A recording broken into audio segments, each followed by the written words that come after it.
नमस्कार दोस्तों। आज की हमारी कहानी है आधी रात का चोर। आधी रात का वक्त था। एक चोर पुलिस से छुपता एक पुराने से मकान में दाखिल हुआ। यह शहर का सबसे बदनाम चोर गोपाल पाल था, जिसकी गिरफ्तारी पर पुलिस ने 25,000 रुपये का इनाम रख दिया था।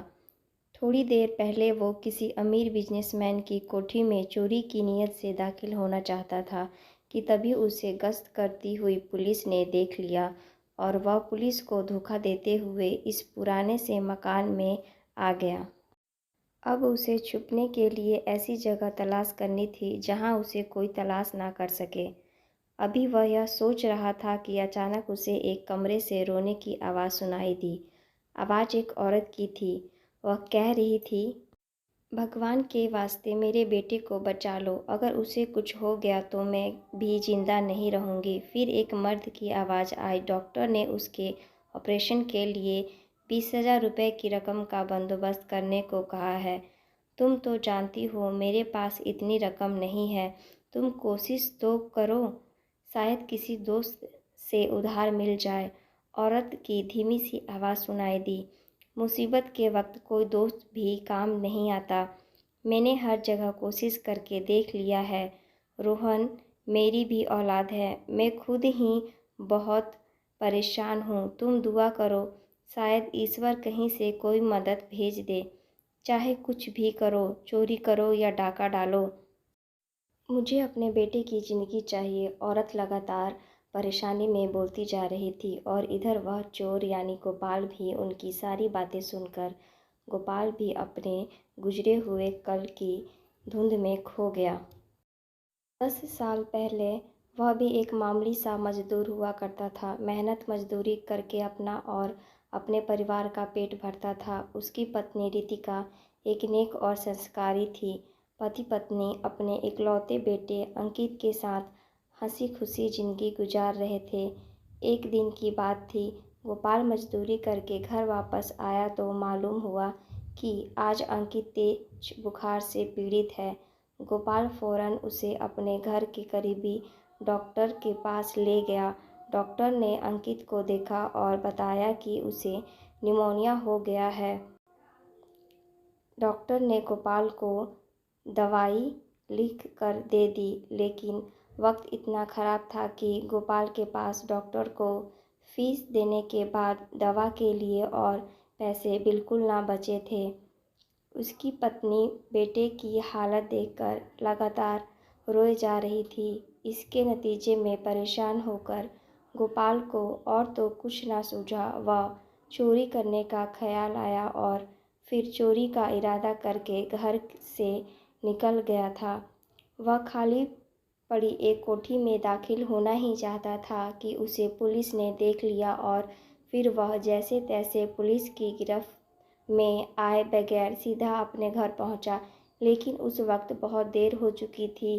घर का मंजर बहुत ही गमगीन था।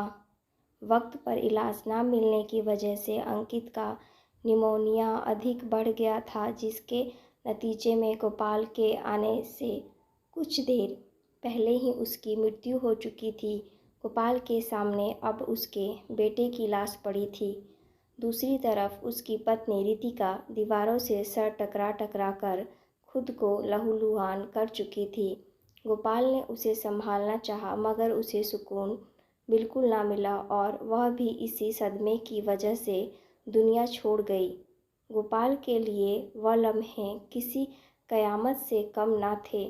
वह इस दुनिया से इतना नाराज़ हो गया कि पैसों के लिए गलत रास्ता चुन लिया और शायद आज यह उसी फैसले की सज़ा थी। उसी वक्त पुलिस भी उसे ढूंढते हुए वहां पहुंच गई और जब वह पुलिस की कस्टडी में था तो गोपाल ने उन्हें अपनी बेगुनाही का यकीन दिलाने की भरपूर कोशिश की और पुलिस को बताया कि उसके बेटे की बीमारी के इलाज के लिए उसके पास रकम नहीं थी, इसलिए वह यह गलत कदम उठाने पर मजबूर हुआ। गिरफ्तारी के बाद गोपाल को सिर्फ इतनी मोहलत दी गई कि वह अपनी आंखों से अपने पत्नी और बच्चे का अंतिम संस्कार होता देख सके। इस मौके पर उसके रिश्तेदार और मोहल्ले के कुछ लोग भी मौजूद थे। हर आंख आंसुओं से नम थी, लेकिन कोई भी गोपाल की मदद ना कर सका। पुलिस गोपाल को अपने साथ ले गई। अदालत में जुर्म साबित होने पर उसे 6 महीने की कैद की सज़ा सुना दी गई। रिहाई के बाद बदकिस्मती से गोपाल एक पेशेवर चोर बन गया। वह सोच चुका था कि वह चोरी और डकैती को ही अपना पेशा बनाएगा और इस तरह समाज से इंतकाम लेगा, लेकिन फिर भी वह कहीं ना कहीं एक नरम दिल इंसान भी था। उसने आज तक किसी गरीब को तंग नहीं किया था। वह अमीरों और बड़े बड़े जमींदारों के घरों में ही चोरी करता था, इसलिए पैसे वाले लोग उससे डरते थे। पुलिस ने उसकी गिरफ्तारी के लिए 25,000 रुपये इनाम भी तय किया था, मगर वह अभी तक गिरफ्तार नहीं हुआ था। गोपाल जब ख्यालों की दुनिया से वापस आया तो उसने कमरे के दरवाजे पर दस्तक दी। अंदर से दरवाज़ा खुला। कमरे में मौजूद पति पत्नी उसे देखकर डर गए। फिर उसका पति हिम्मत करके बोला, दरवाज़ा तो बंद था, तुम आखिर अंदर कैसे आ गए? तुम कौन हो और क्या चाहते हो? मैं दीवार फांद कर अंदर दाखिल हुआ हूँ, गोपाल ने बताया। तो तुम कोई चोर या डाकू हो, लेकिन हमारे घर में तो कोई ऐसी कीमती चीज़ मौजूद ही नहीं है जिसे तुम उठा कर ले जा सको, औरत ने डरते हुए कहा। गोपाल ने अपने बारे में सब कुछ बता दिया और अब तो वह उसकी बातें सुनकर और ज़्यादा डर गए। वह तो पहले ही बेटे की बीमारी की वजह से परेशान थे। रोहन बुखार की वजह से बेहोश हो चुका था और उसे इलाज की सख्त ज़रूरत थी। गोपाल ने उन्हें अपनी पत्नी और बेटे अंकित की मौत की सारी कहानी सुनाई। गोपाल से कुछ देर बातें करने के बाद दोनों पति पत्नी का डर दूर हुआ। दोनों की कहानी एक जैसी थी। वह चाहता था कि उन परेशान हाल पति पत्नी की मदद करे। वह नहीं चाहता था कि उन दोनों की ज़िंदगी ऐसे ही तबाह हो जाए जैसे उसकी अपनी ज़िंदगी तबाह हो गई। यह सोचकर गोपाल ने कहा, तुम मुझे गिरफ्तार करा दो। मेरी गिरफ्तारी पर 25,000 रुपये इनाम तय है। उस रकम से तुम अपने बेटे का इलाज करवा लेना। मेरे साथ ज़्यादा बहस मत करना, इसी में मेरी खुशी है। हम कैसे करवा सकते हैं? हम इतने कठोर दिल नहीं कि अपने बेटे के लिए तुम्हें पुलिस के हवाले कर दें। अभी वह बातें कर ही रहे थे कि दरवाजे पर दस्तक हुई। बाहर यकीनन पुलिस है, गोपाल ने धीरे से कहा। तुम छत पर चले जाओ और पाइप से लटक कर यहाँ से भाग जाओ, औरत ने हमदर्दी भरे लहजे में कहा। उसके आदमी ने भी ऊपर की सीढ़ियों की तरफ सिर हिला दिया। गोपाल के अंदर बुराई के बादल छट चुके थे और नेकी का सूरज अपनी पूरी ताकत के साथ चमक रहा था। उसके अंदर किसी के काम आने का जज्बा पूरी तरह जाग गया था। फिर उसने कमरे से निकलकर बाहर का दरवाज़ा खोल दिया। पुलिस अंदर दाखिल हुई और उसे गिरफ्तार कर लिया। पुलिस ने ज़रूरी कार्रवाई के लिए उस आदमी को भी अपने साथ ले लिया। गोपाल ने उसे चुप रहने को कहा और बड़े अफसरों के सामने झूठी कहानी सुना दी।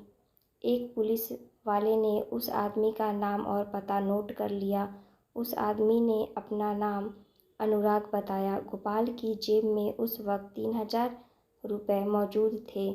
उसने यह रकम अनुराग को देते हुए कहा कि उससे वह अपने बच्चे का इलाज शुरू करवाए और इनाम की रकम मिलते ही किसी अच्छे अस्पताल में ले जाकर दिखाए।